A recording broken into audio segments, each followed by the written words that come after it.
Hello and welcome to Hardcast. And join us for the book that was sort of the basis for the fantastic series Ninjak versus the Valiant Universe. I'm Humphrey Erm. And I'm Gordon Claus. Lifeline. Give me Ninjak Volume 4, The Siege of King's Castle.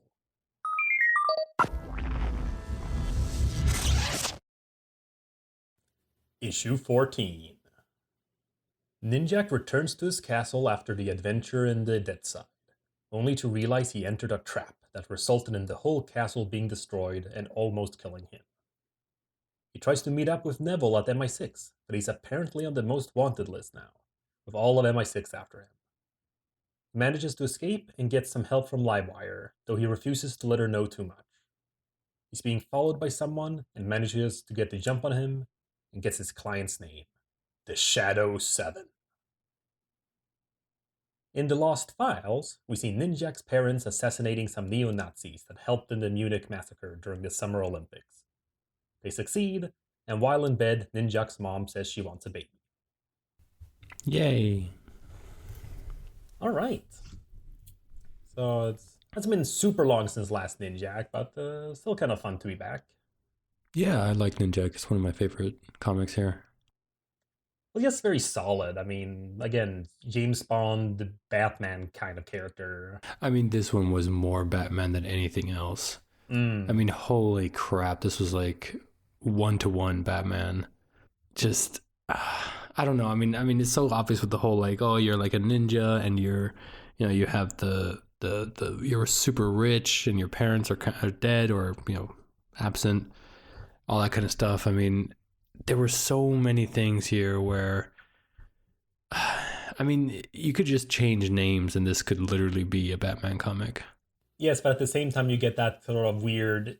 I mean, it seems like it must be on purpose, due to the fact that you have like what would it be called? Analogs to everyone. Yeah. But it's basically almost like it's sort of a weirder, more dysfunctional version of Batman.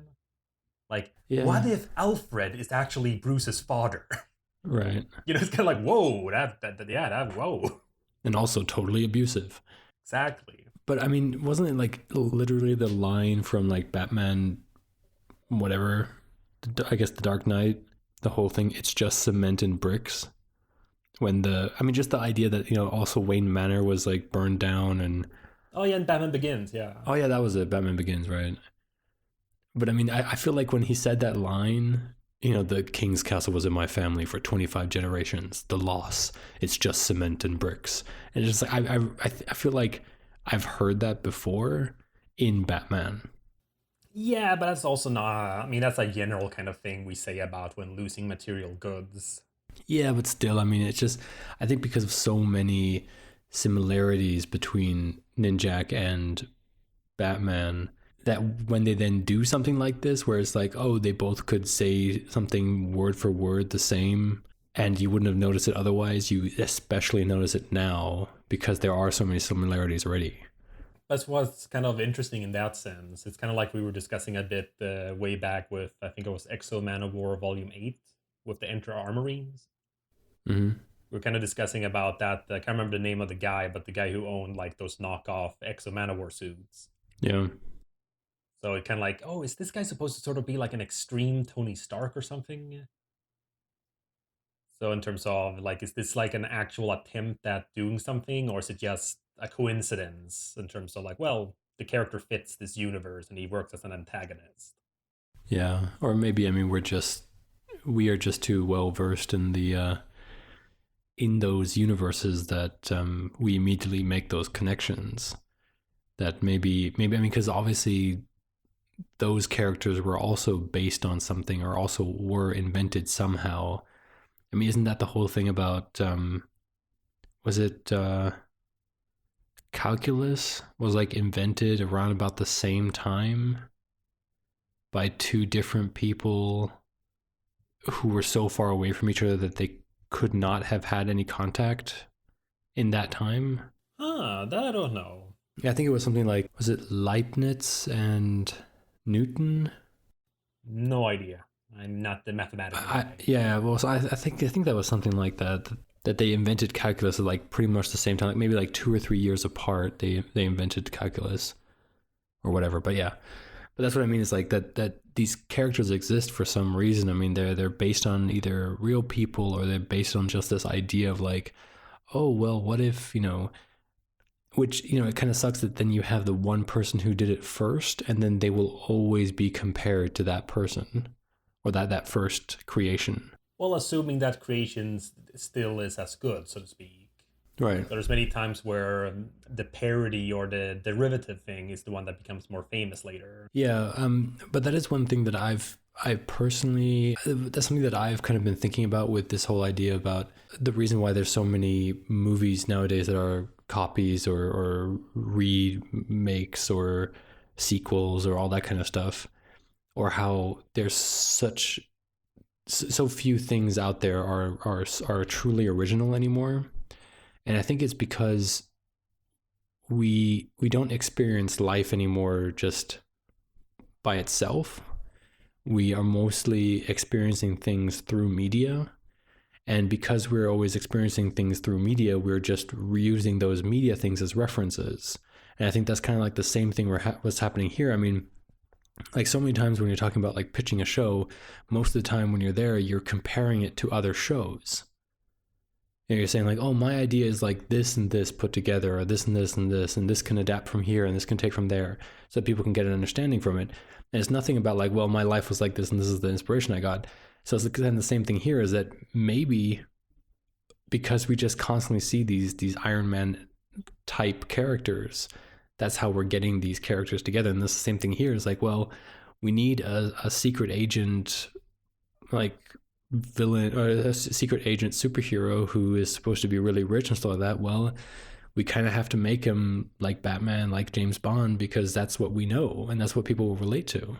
Oh no, certainly, but at the same time, because not to do my usual what's called humble brag stuff. Uh-huh. So, but I mean, in school, we've kind of been taught how to do that stuff in terms of mood boards and reference sheets. Yeah. And it's not because I remember I felt like that myself when we were being shown how to do stuff like that, because I felt like, but it makes everything derivative.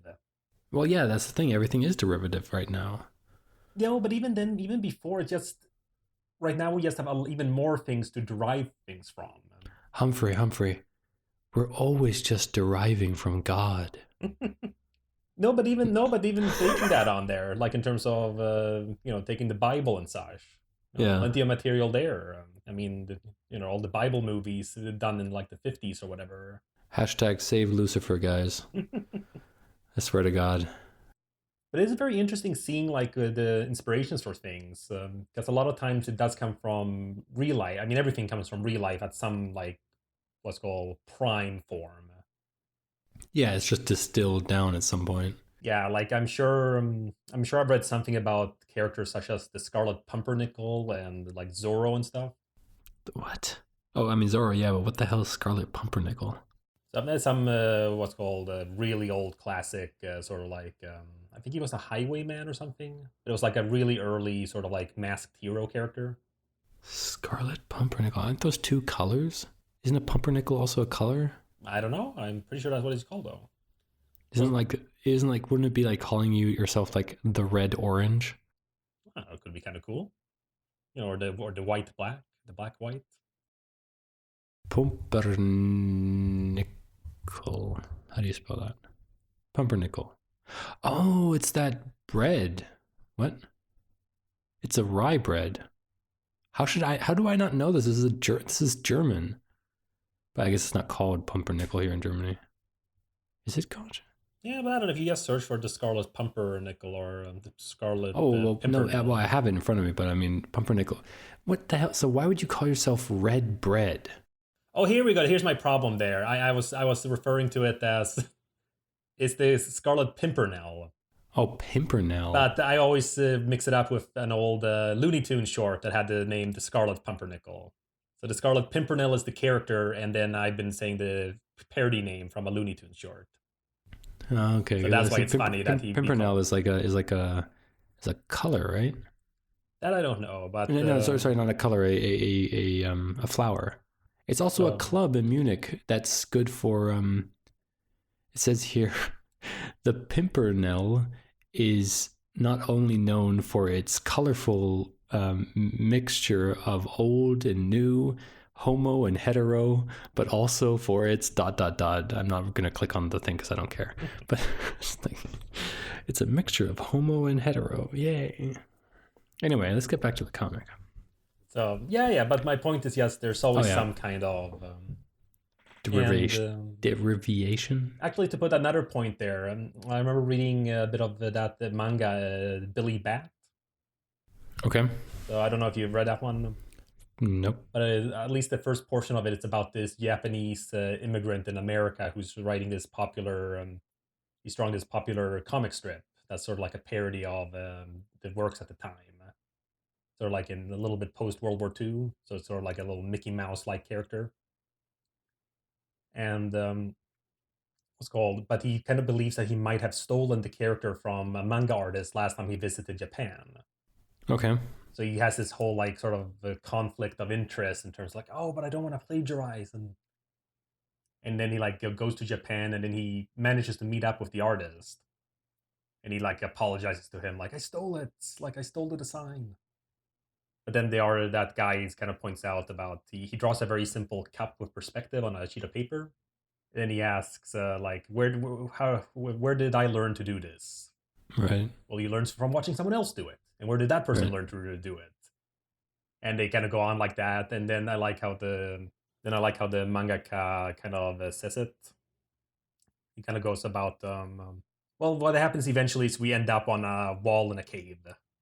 Right. I just really like that because it comes to that point where there is no there is no identity. There's no person to connect it to something. It just eventually it gets forgotten into history where something came from. Like we can't attribute necessarily like, oh, it was this caveman who invented this. Yeah. And that's kind of like how a lot of things eventually will boil down to. I mean, it's also one of those things where, I mean, just to go off topic for one last part here, a lot of people have this, I mean, especially nowadays, if you're trying to create something and you're so worried about being derivative, because again, a lot of people do that. I mean, you want to create something because you get inspired by someone, and then, without knowing it or with knowing it, you then create something that is very derivative that what you got inspired by.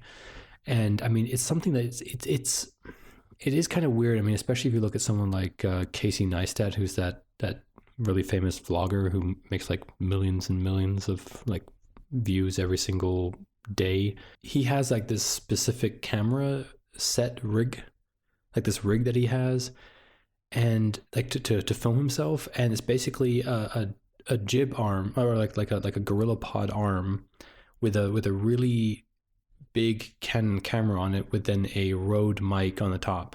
If you go to like any kind of those like vlog con things or like that YouTube con, the whatever it's called, VidCon, yeah, you will see so many people with that exact rig.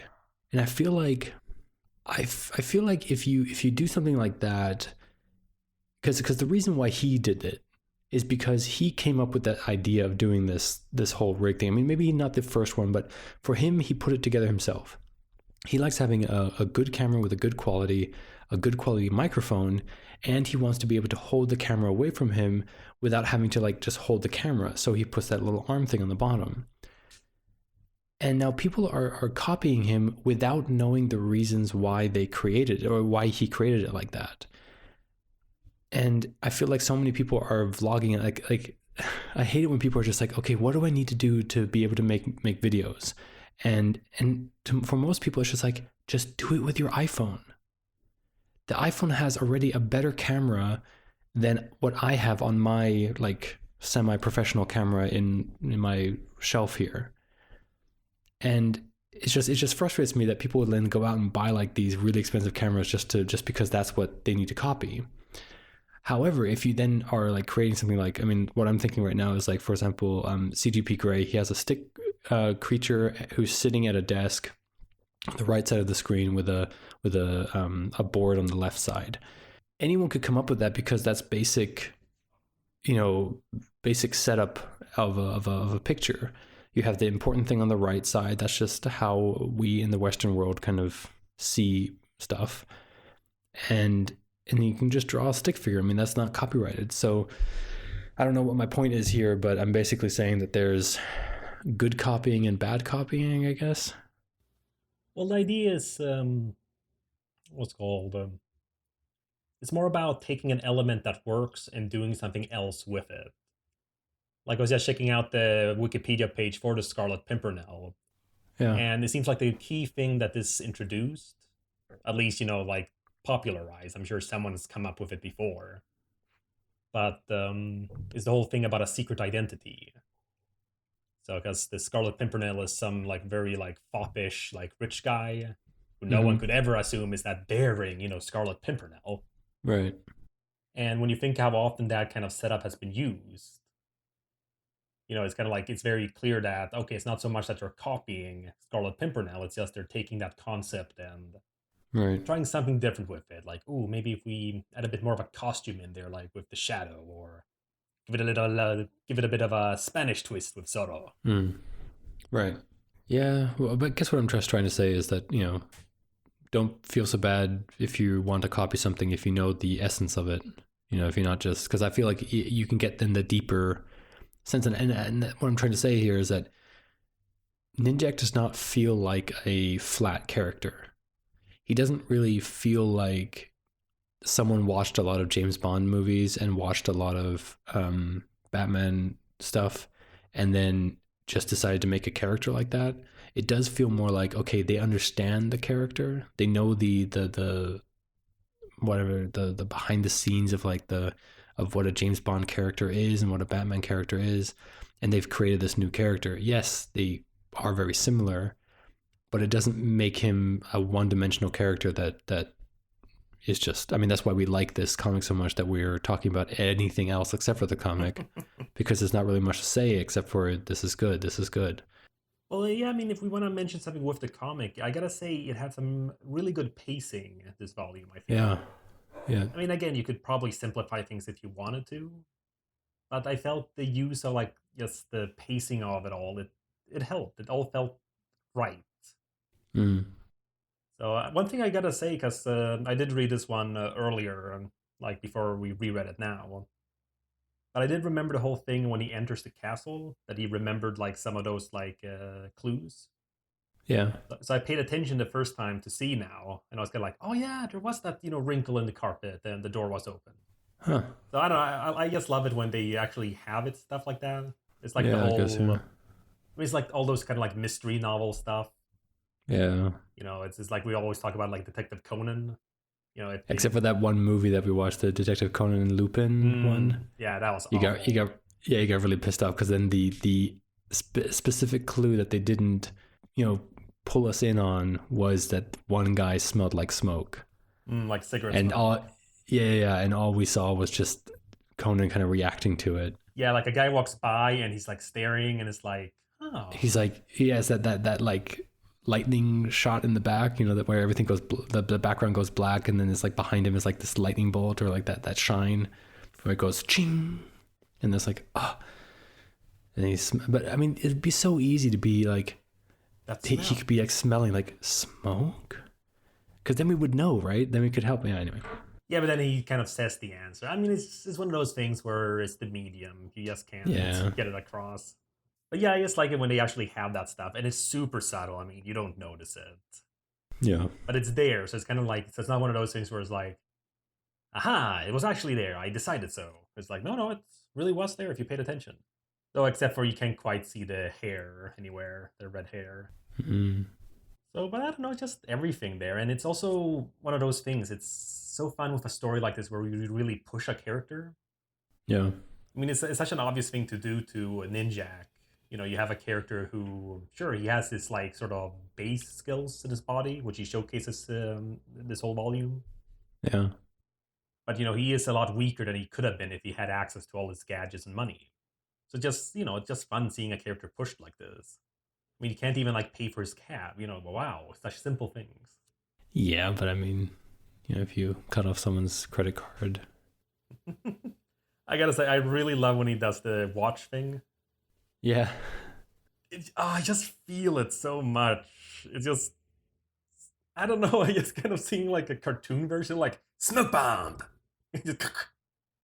Honestly, this would have been much better as like the story of. I mean, obviously, you couldn't do this in the Ninjak versus the Valiant universe because there's just too much pre-story for it. But still, I mean, it was just so. I guess the elephant in the room for this kind of podcast, if anyone actually cares, is that we talked about that we were going to review the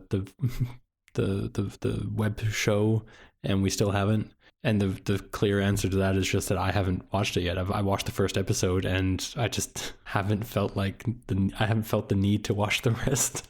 But yeah, I mean, this is the one kind of things where I like this whole series now here so much that I would love to just see this as a show.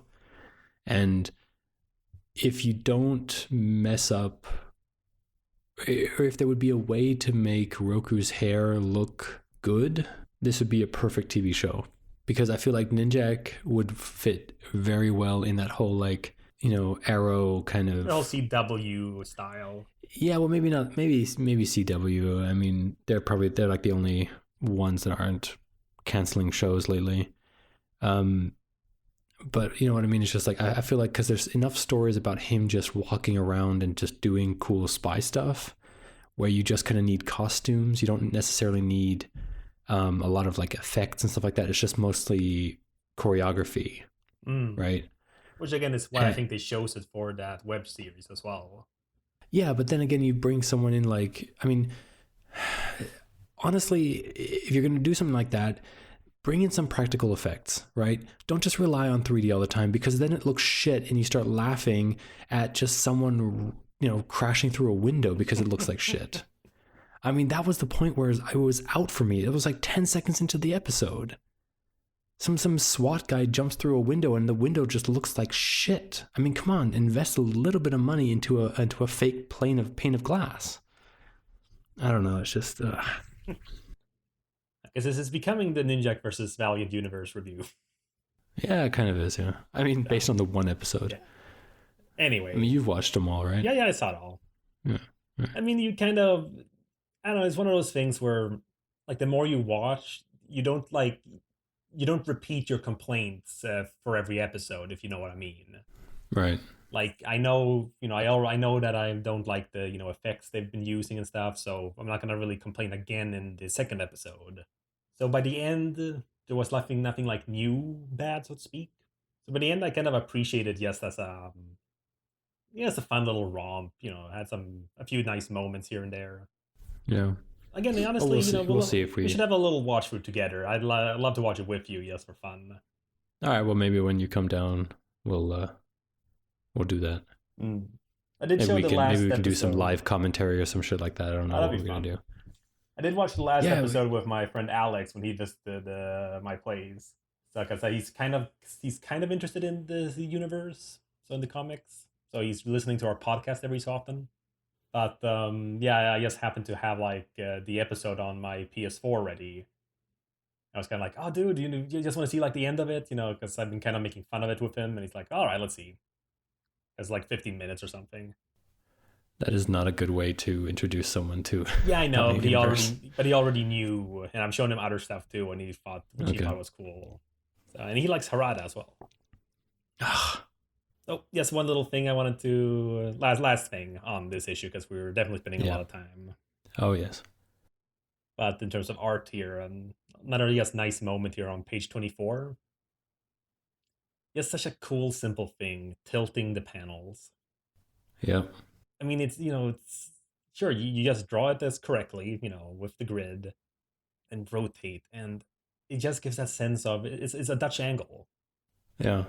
But regardless of what's the content of the panel, which you could get Dutch angles from there, of course.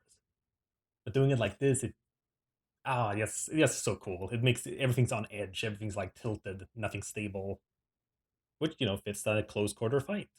Yeah. So last thing for me, during the Lost files, I'm pretty sure that they're in Munich, because obviously that's where the whole thing happened. And I was trying to look into the backgrounds, because they were kind of detailed, the backgrounds, and I was trying to figure out if they were based on actual places. And on page 32, the top panel, I'm pretty sure that's actually Marienplatz. Oh, that could be it. Yeah. Yeah, you know that building behind Mama Ninjak is like the where the toy museum is. That could be it. I mean, it's still not entirely detailed, so it's like very vague Yeah, but still. like behind the people at the cafe, that would be what would now be the Hoongdube. There is I see that they do have a street sign there. Yeah, Seems but like I can't. Bauhausstrasse or something, Yeah, something like that, or but that wouldn't be right. Something Hausstrasse. Yeah, I don't know, but it was just funny. I mean, everything else was just alleyways, so it's not really clear. Yeah, and of course, I don't expect you to know all the alleyways in Munich. Yeah. Also, it's nice to see that the mom is already repping the black and purple. Oh, true. I didn't even think of that. Issue 15. Disguised as a fat guy, Ninjak steals a card reader from a jewelry store. I guess that helps him find some more information he needs. Either way, he finds a group of men in suits and goes to town on them. He finds their boss and confronts him. He quickly tells Ninjak who he is working for. It's Roku. At the end of the guy's story, he offers Ninjak a pen, says that Oroku wants him to have it, saying that Ninjak will know what it means. And like a complete idiot, he takes it and puts it close to his face. The pen explodes because of course it does. Ninjak is propelled out of the window and lands on a double-decker bus. In the Lost Files, Mama Ninjak gets freaky with Elaine. After their lovemaking, he makes his way back into the office to get some documents, knocks out a comrade, and runs for it. Mama Ninjak and Papa Ninjak talk, and she insists that Elaine has to come with them. All right. Yeah. Yeah. I mean, just sort of continuing the story. Yeah, and again, it's a shame that we can't really talk any more about it in detail. I mean, we can just go panel by panel and just talk about stuff, but it's such a nice little thing, and especially it's really nice to see Ninjak, or in this case, just what Colin. oh God, Colin King working with stuff because he doesn't have his weapons anymore. It's just nice to see him do a little bit of a Jackie Chan improv stuff. I mean, obviously the Jackie Chan stuff is a little bit different, but I mean, I just like the idea. Like here, I'm going to throw a what is it, like a place holder? What is that? Those things called in English? A coaster. That's the one. A coaster, and then he always kicks glasses, and throwing a coin into someone's throat. I mean, it's just fun to see him do something a little bit different. Well, it kind of just illustrates that he does have more to him than just gadgets and such. Right. And again, not that not that we wouldn't want that, or or that it's keeping him down. It's just it's good to know that a character like works, so to speak. Like there's some fundamentals about him that the gadget and costume just kind of like enhance. I gotta say though, I thought the woman there was Ninjak in the beginning. Yeah. I don't know. It's like, I mean, then when he comes in there and grabs it, like okay, but I don't know. It just it's not that the woman looks like a man or anything, but it's just kind of like, oh, it's the credit card thing again. Oh, he's probably just trying to get some information. Yeah, that's what I was thinking too. Like I wouldn't put it like above or below him or anything about like not doing that. But no, it's not like it's just kind of like, yeah, I mean, he has to do what he has to do. Yeah. So, but I don't know, just kind of look like, oh wait, so this fat guy. So just kind of, I mean, it's just a setup for the scenario here. It's not like really a big deal, but I'm just kind of like, I genuinely thought so, even the second time reading this, because I totally forgot about him with that suit. The one thing I'm not entirely sure with, so because that the homeless man outside, that's not the same guy who gets shot in the first issue, is it? Well, no, he got shot. Yeah, no, I guess felt it kind of looked a little bit familiar. No, I mean, this guy has a beard. That's true, yeah. The other guy didn't. Well, maybe he grew from in between this issues. Yeah. Nah, it's fun. The one thing that kind of just confuses me, I mean, I know that the mob boss guy tells the story about how his legs got bitten off. Oh my god, I just realized he has robot legs. Yeah, are you seeing when he's standing in front of the painting? No. I mean, I just kind of skipped past. I mean, I was kind of looking more at the painting than at him, and he's never really in shot like that. but then I also saw, I looked more clearly now at, I mean, I was kind of distracted just by the Roku full picture there. I was kind of lost any other kind of focus. But like in the page after on 72, you also see his feet kind of closer up, but I guess I didn't register that that's what that was. Yeah, it could have been like But now maybe I'm just like looking. a table leg or something. Yeah. I mean, because when he was talking about it, when he was telling the story, I was like, oh, okay, well, then it was probably something like he has some fake legs, but they didn't really show it. But I don't know. Yeah, but some fancy ones too that he can like really move about. Yeah. I mean, again, it's Prosthetics. yeah. I mean, things are improving and such, and obviously this is like And obviously, this is a comic universe where there are psiots and, you know, robots and shit. yeah, but it's also the whole thing that always gets brought up when you have things you like with Oracle and Batman. Yeah. You know, you have a universe with all of these like superpowers and magic and super science, but we don't have the technology to help someone getting their legs back. Right. So it's one of those things where it's like, obviously, by introducing that, it kind of makes then the heroes look selfish if they don't let this technology be available for everyone. But then at the same time, it just gets kind of an odd world then where suddenly all these things are available, which would help a lot of things in terms of not creating all these super villains and such. Right. That's one of the things that I like about something like here with Valiant is that it's such a small universe, respectively, like compared to the other ones. Because, I mean, like let's assume like even in the Marvel Cinematic Universe, they actually had that specifically with Doctor Strange, where there was that one guy who could walk again and could move his hands and stuff like that because he got that magic stuff, right? Mm. And but that kind of shows like it's more of a secret thing. I mean, no matter how public Doctor Strange goes, it's still something that not everyone can just do, right? But then if you have a bigger universe where then you have characters like, you know, Tony Stark esque characters who are filthy rich and are kind of philanthropists and stuff like that, who would then probably be the kind of characters who would create something, make it cheap, and then sell it to, you know, people who have problems, you know, that kind of stuff. But I mean, you know, obviously we haven't seen that in the Marvel Cinematic Universe, but I'm pretty sure in the Marvel Universe or in the DC Universe, there is some character who has some sort of power that could heal people or could change the world in a significant way, right? Oh yeah, certainly. I mean, that's one of the reasons people were so upset about the whole One More Day story with Spider-Man. Okay. So you remember way back when Aunt May gets shot. No. No, okay, she gets shot after the Civil War thing. Spoiler alert. No, she's fine because they retcon Oh, of course. it. It's only Uncle Ben that stays dead. Yep. No, but like what happens is she gets shot by some assassin who was aiming for Peter, like sent by the Kingpin. Ugh, these assassins are so shit. And basically he goes out of his way then to like try to help her. So he basically goes to like every important person in the Marvel universe. Like I think even Doctor Strange helps him with portals, so he can quickly get to all these people. So he goes to like Reed Richards from Fantastic Four, Tony Stark. Let's go. Even Doctor And they said Doom. Infinity War was the, what is it called? What was that meme? Oh yeah, the greatest crossover. The greatest crossover, right? Yeah.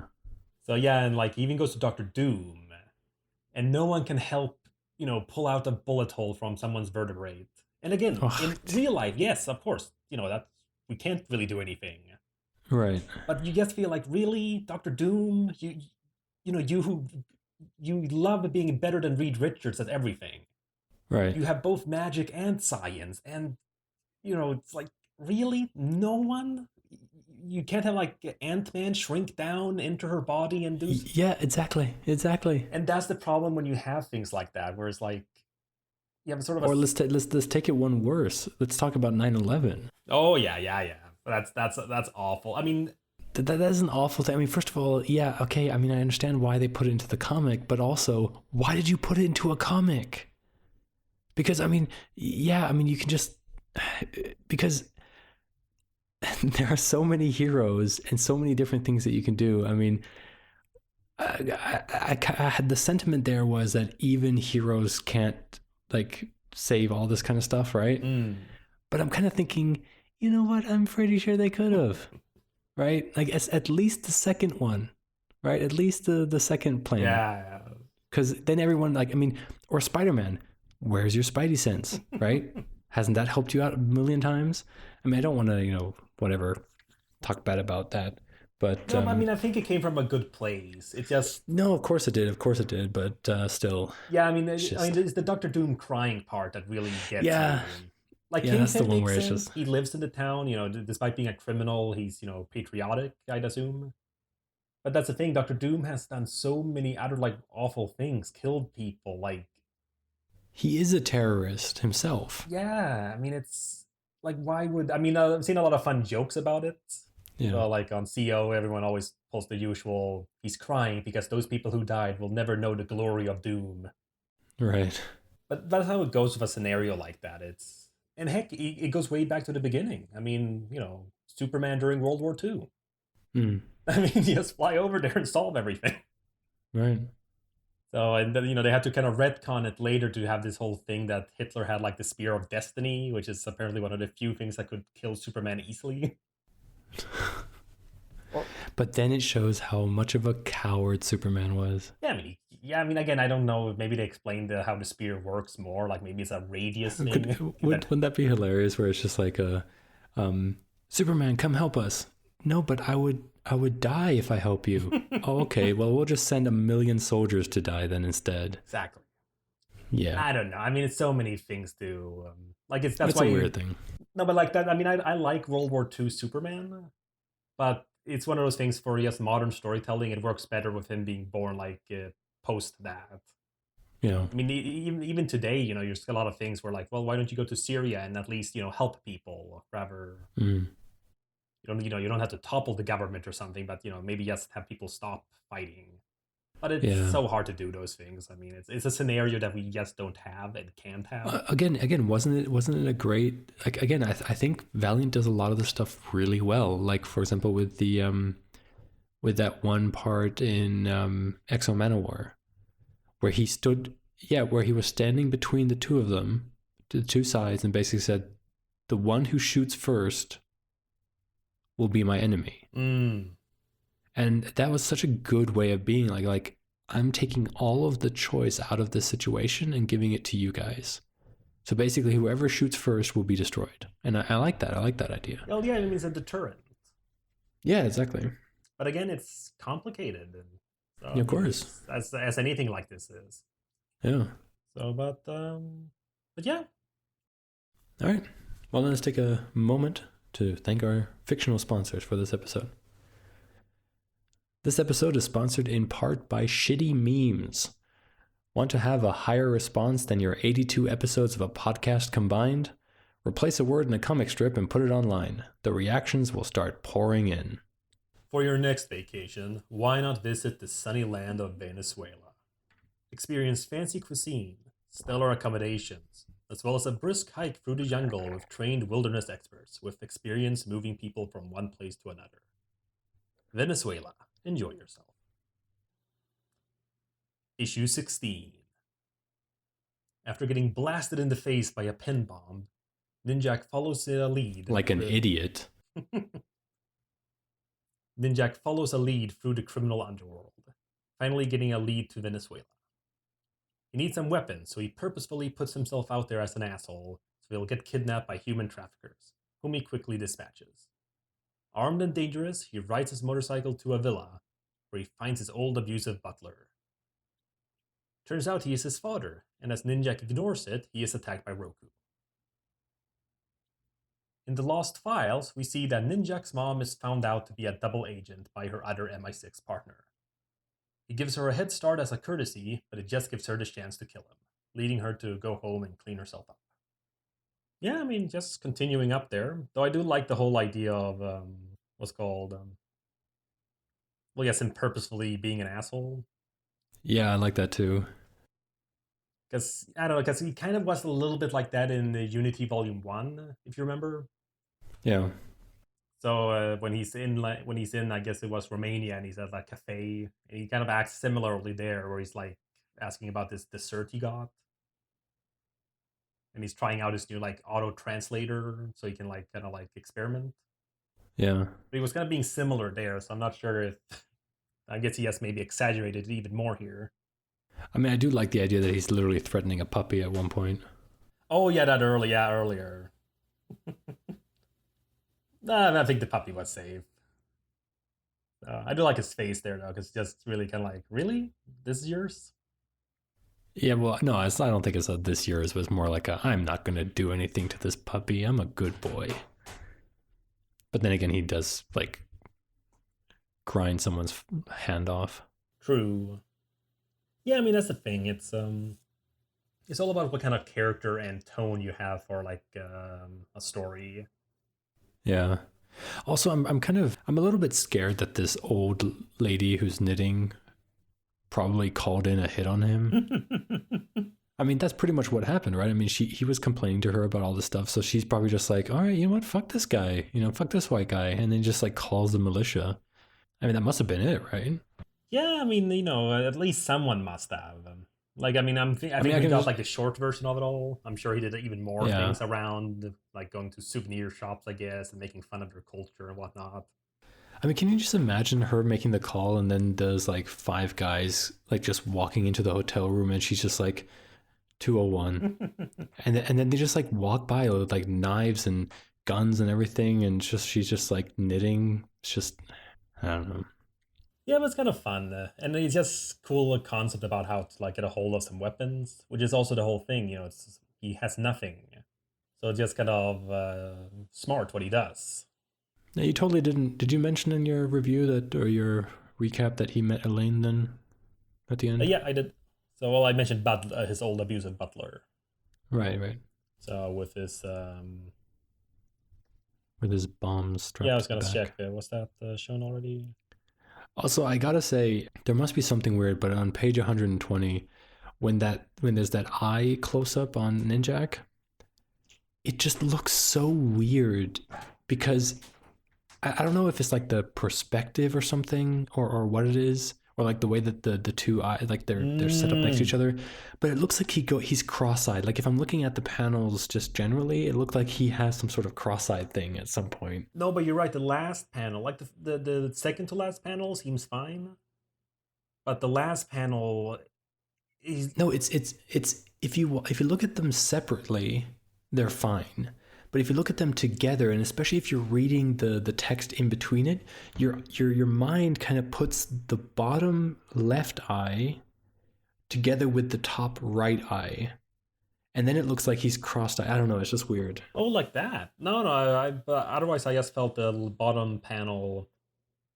It just feels like his this panel left eye. I have to always Yeah. mention that at work. Like I always have to say screen left and right because it gets so confusing otherwise. Right. Right. Right. But yeah, screen the panel left eye. I feel kind of like twisting itself out a bit because in general it feels like he's facing almost the same direction as the top panel. Like he turns a little bit. That's clear, but it's so similar that it kind of feels like its entire bulge of his eye is kind of like twisting itself out to look like. Huh? I don't know. So it's a subtle thing. It's a close up. Yeah. Yeah. But I mean, otherwise, I mean, there's not much really. I don't think else to say about this issue in itself. I mean, cool fights, nice little things, jumping around, kicking ass without any weapons, and then getting all the weapons.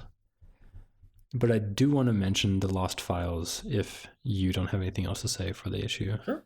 I love the fact that this is like the point where his mom kind of changes. I feel like if this hadn't happened, he would have had a different life. Definitely. Okay, so it's not just me. I mean, because I feel like she felt so likable. I mean, she kind of felt like, the ditzy mom. I mean, especially that one shot on page 126 where she's kind of carrying the baby seat. And she just seems so nice, and she's smiling at Colin, and just kind of like, she's so happy. But that moment that she decides to kill this guy, that's when everything changed. And you can really see it. I mean, there's no more smiling. There's just angry. There's, it's just completely different. And I kind of like that, and I have a much more. She's much more sympathetic to me now. Yeah, no, I mean, it's Well, you I know, know what you mean, but it still sounds kind of like, yeah, I didn't really like her too much before, but then she killed a man, and then yeah, no, you know what I mean. No, but like before you just saw her as like the absentee mom, the one that like, because you kind of had this idea that yeah, they were just like this spy couple that had to get married to keep some sort of thing. I mean, this was before we knew that even Elaine was the father. mm. I mean, at this point, you're just thinking, oh, okay, this arranged marriage basically ended in a child that both of them didn't really want, so they just kind of like pawned him off on the butler, who also didn't really care, and all that kind of stuff. He But seemed now to kind of is care. I mean, he has well to. in a wrong way. Yeah, yeah, I mean, again, it's not to it's not to romanticize his abuse as being like good for him, Yeah, but it did seem out of all of them, he was the one who did care, even if he went about it the wrong way. yeah. But yeah, I thought that was really interesting, and one of my favorite Lost Files. Oh, definitely. And I gotta say, I love the silence. Yeah. Like, Oh I yeah. don't count the what, like the Yeah. but it's that page of her leaving, like simple thing, just same panel, and then she's gone in the next.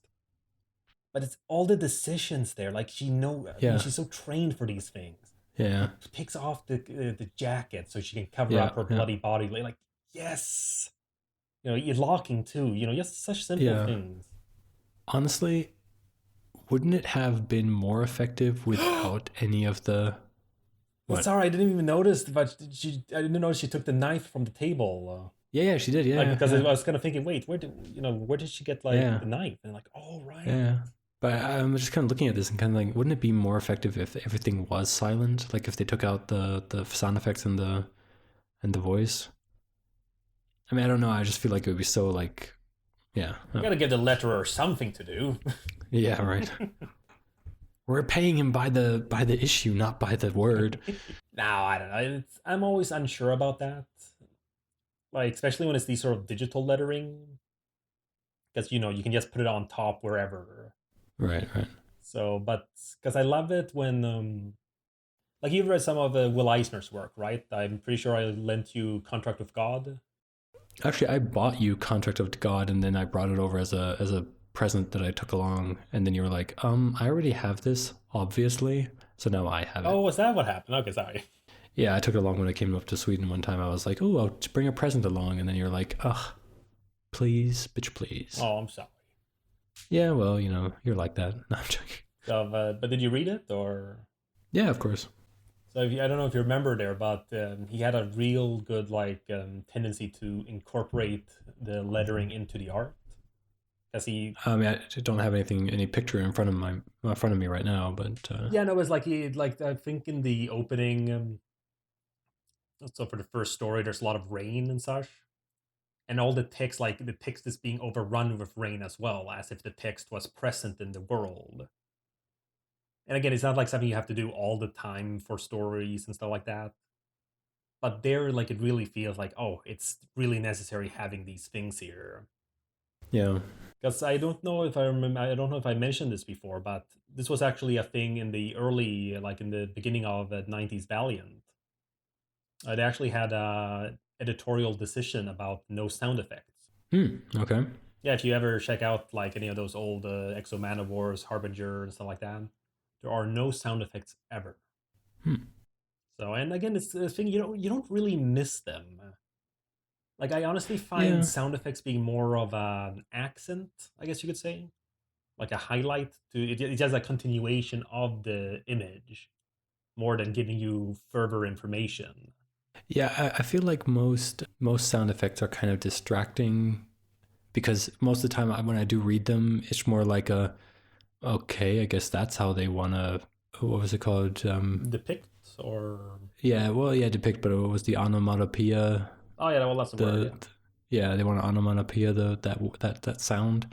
Because I mean, sometimes it's really weird when I mean, it's more like a laughable kind of thing, like when you see something like kerschlunk. Mm. I mean, because yeah, you immediately know what sound that is, but you're also kind of like, yeah, but it wasn't really necessary. I mean, yeah, I mean, sometimes I guess sound effects are necessary. I mean, it's like yeah, someone falls down and there's like a loud crack. You know that's pretty terrible. I mean, if someone just fell and there was no sound effect, you're just like, okay. Or I mean, there's some sound effects that are important for the story, like in this volume right here, when Ninjak looked into the eye scanner and then the alarm went off. Mm. I mean, obviously, if they were just looking around, I mean, I guess they could have said like, "Ooh, an alarm," but I think something would be missing there if there wasn't that line of "auka, auka." So, oh no, certainly. I mean, again, it's not like, oh, you should never have it or so. Yeah. But like you said, have you ever read any like Don Martin comics from Mad? Uh, I mean, probably. So, Did he do the Spy versus Spy? no, he did more of these weird guys like with the really big chins and like really large Then feet. probably not. No, I So, was but never a he Mad was a magazine reader. master at sound effects. Okay. So, like, I can't remember who it was who said it, something online, some like artist, but he mentioned it wasn't just that he could like draw the sound effects, but that he spelt them correctly. And I like the way he said that, but he's right though, because sure they're all comedic takes on things, so it's not like, oh, this was a very what would you call it, like a very like subtle use of sound effect. It's always like Mm, huge things about characters like getting whacked and slapstick and stuff like that. But it's like really well done sound effects that cover up like half the panel when things happen.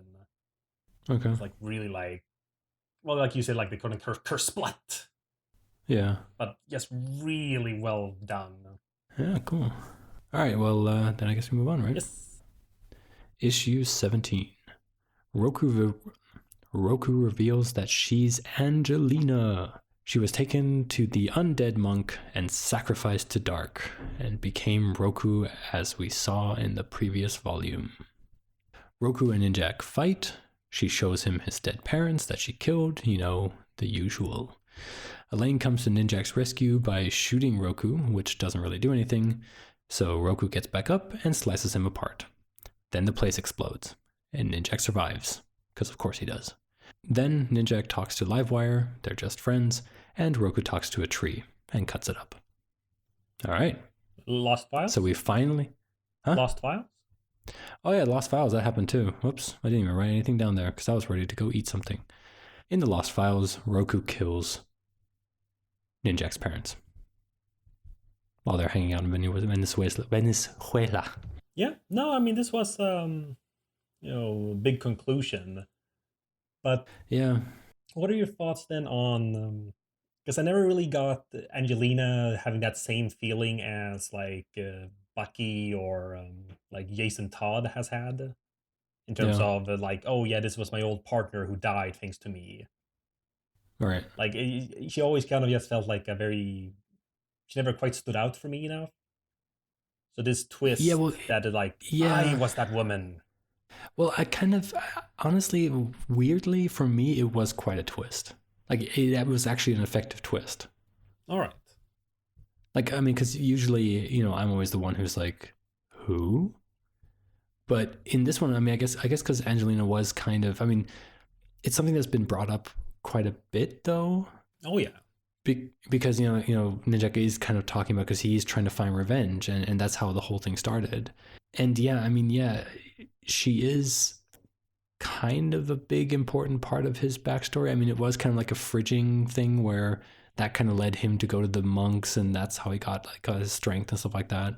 But I really liked the way that they revealed it with that kind of like parallel panels. Oh yeah, the kissing.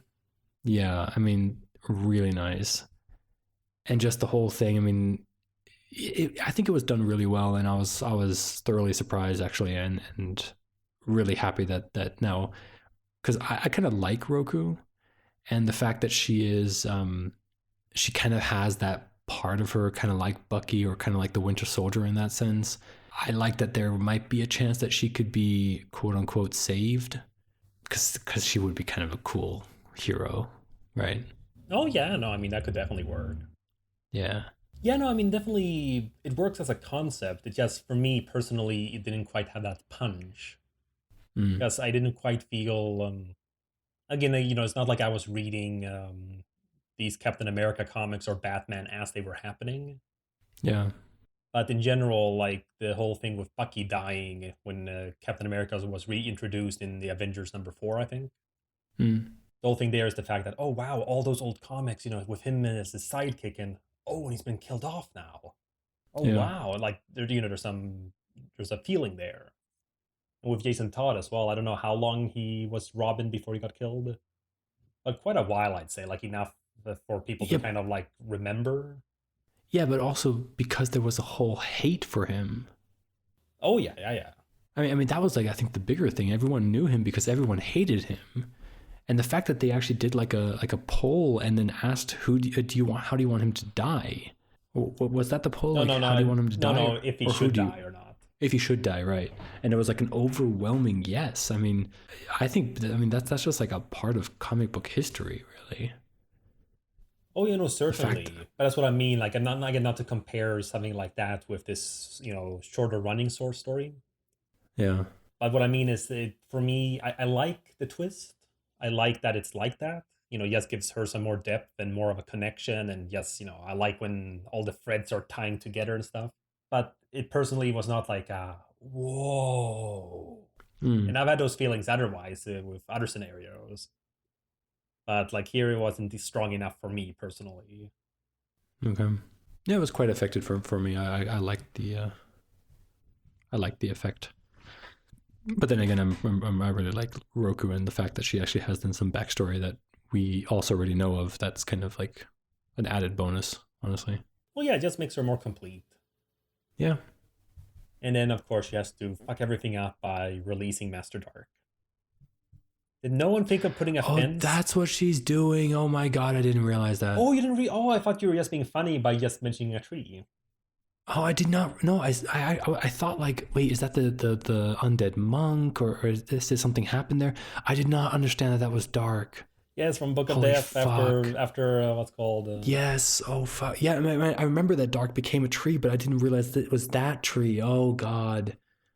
Oh god. I thought she was just taking her like because she was like kind of crying while she was doing it. I kind of felt like now I realize I'm actually really stupid because it actually says it's Master Dark in the fucking page. I mean, All this like, oh, it's such an ambiguous scene.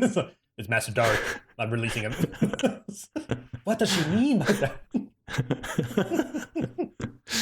Sorry, I guess I was just looking at the pictures more than the text at that point. See, what had happened is I got to the end here, and my train was pulling into my stop, and I knew I only had like a couple pages left, so I kind of started like going like, all right, well, let's okay, yeah, pictures, okay, I get it. Oh, she's just cutting down a tree. There's nothing important here. Yeah, she's. Of course, I'm such I mean, you were under the impression that she's given up her life of crime and becoming a lumberjack. Yes, exactly. No, I was actually thinking she had something to do with the undead monk, that she was that this was some sort of thing about the undead monk, and then she kind of like destroyed it. I guess I didn't even understand why that light was there, but yeah, okay. So I'm not sure The story continues. what's happened from this point. I mean, again, I'm sure something's happened. It's quite. This Yeah. is like I think 2015, 16. This book. So I'm sure a lot of stuff has happened in result from this. Mm-hmm. I'm looking forward to that because. Yeah. Though I gotta say, like, really, there's no fence or anything. Why would I mean? I think that would make it more conspicuous. I suppose. Yeah. But still, who knows? Maybe it'll be some idiot coming around there like, oh, dude, need some firewood. Well, yeah. Well, no, not only that, but I mean, think about it. If you had a sign around it and it says "Do not touch," I mean, how many people do you think are going to go in there and touch it? Hey, guys, look, there's a face on here. Oh, dude. Oh, let me put my finger in its mouth. Ah, fuck, it bit me. Sorry, yes, reminded me of those frat boys from The Critic. Hey, look, he's picking his nose. All right. But yeah, I mean, this, again, a very solid volume Yes. of, like, just a cool story, a great Yep. chapter within, like, the Ninjak, mythos. Yes. And also so much setup for things as well. Yeah, and great pacing too. I never felt like it was too rushed or there was too much information given at one point. It felt like a really nice read. Or that usual thing we've been saying a few volumes in a row now, where it feels like it's a free issue story split up in 4 parts. Right. Yes. This felt so good. It came together really well. Definitely. I mean, again, you could always make it shorter. You can always compress everything, Yeah. but it worked. Yeah, and it felt good. Yeah, I mean, It felt just yeah, not to throw the word perfect around, but it's just like, yeah, it's just super solid. yeah. I give it 5 stars and a green light. All right, yeah, we said that We do all the time now, we or do that. I guess I don't know. I'll say the That's why I give it same, 5 stars. really. Oh, okay. So, but also the sadness of the lost files in the last one here, because Yeah. I don't know, like, could you? I mean, ignoring all the murdering you would have been doing in this scenario, but could you like truly just sort of live with a woman like that? Well, I mean, I'd obviously cheat on her. What? No, I mean, I'm serious. Yeah, no, I mean, no, of course, there's no love there, so why not? But yeah, there's no love there. There's no. I mean, it's just literally a marriage. I mean, honestly, at some point you could just get divorced if that's the idea. But I mean, I don't know. I mean, honestly, I mean that kind of point, you just cheat. I mean, if you can call it cheating. I mean, she cheated, so why wouldn't you cheat? She went even worse. She had sex with the enemy. yeah, just so I don't know. I mean, what's called? It's just you see them how young they are here. Like Yeah. in this stuff, and then Venezuela recently, and like how old they are. Yeah. Obviously, they must have done some stuff to sort of make their lives bearable. In between those moments. Well, I'm pretty sure sitting at a pool in Venezuela is not that bad. Yeah, no, but in terms of like, because it's almost like the impression that they haven't moved. Yeah. Like, well, I mean, that's retirement, isn't it? Yeah, but it's just I don't know. I mean, and that's part of the thing that I think is also just Valiant in a nutshell as well. Not having like this sort of perfect thing. I mean, that's kind of like the thing with like most of the depictions of Batman. Thomas and Martha Wayne are like saints. Right. Like I've only played the first episode of the Telltale game. But I think they I don't know if it's like true or not, but there they seem to bring up at least an idea that maybe they were crime bosses too. Ooh, that sounds interesting. Yeah, again, it's like the cliffhanger for the first episode, so I don't know what happens later. I have the entire game. Maybe I should play that too now. Yeah, I have it too. I guess I don't know. It's fine, but it's like it's just the typical Telltale stuff. Yeah. But it is an interesting concept though, because it's like it's very hard to. I mean, it's not like Batman can't be Batman if his parents were assholes, but it does kind of then make him kind of tricky there, because like again, not to say like it's a good thing that his parents were killed, but it's like a sense of oh well, maybe they weren't quite the good people I thought they were. Yeah, but is anyone? I mean, except for you, obviously, because you're boring. But most people have a little bit of a dark side. Yeah, no, of course, but it's again, or how they would say in Riverdale, there's a darkness inside me. I don't know. I mean, if someone's dark side is like Spider-Man's dark side in Spider-Man 3, or Superman's in what was it, Superman 3 or 4? It's just always the 3 where everyone goes dark. Yeah, no, but I like the one in the old Christopher Reeve movie, because like he turns evil because I think of kryptonite or something. The red kryptonite? Yeah, something like that. I haven't seen it in ages. I've never seen it. But the thing is, his evil stuff is just these sort of like petty things, like fixing the Leaning Tower of Pisa. Right. Which from what I read, a comment on YouTube, I think they mentioned that actually he did him a service, because they have been trying to fix it, because it is in danger of falling eventually, and they don't know what to do. Yeah. So it's just like. Also, I love how the fact is that, I mean, again, I mean, we don't need to go into the architectural part of it, but you can't just push the Leaning Tower of Pisa back into position. That's not the problem. Well, it's foundation. It's the foundation, right? You have to do something. Okay. Anyway. No, well, maybe when he pushed it, his tactile telekinesis did something. Yeah. Okay, you out nerded me. Okay, great. Thanks. You're welcome. Now Yeah. But yeah, no, it's super awesome volume. So I actually read the next one recently, because I hadn't read that one before. I saw in the next time on thing that there's going to be a certain favorite character of mine in that. Oh, what do you mean? Like, oh, here in the books or in the book? Yeah, in the book there's that. Oh yeah, together again. Yes. But yeah, I mean, we'll discuss that when we get to that. All right. Well, in the meantime, you can discuss this episode on Reddit. You can tweet us or you can follow us on Facebook.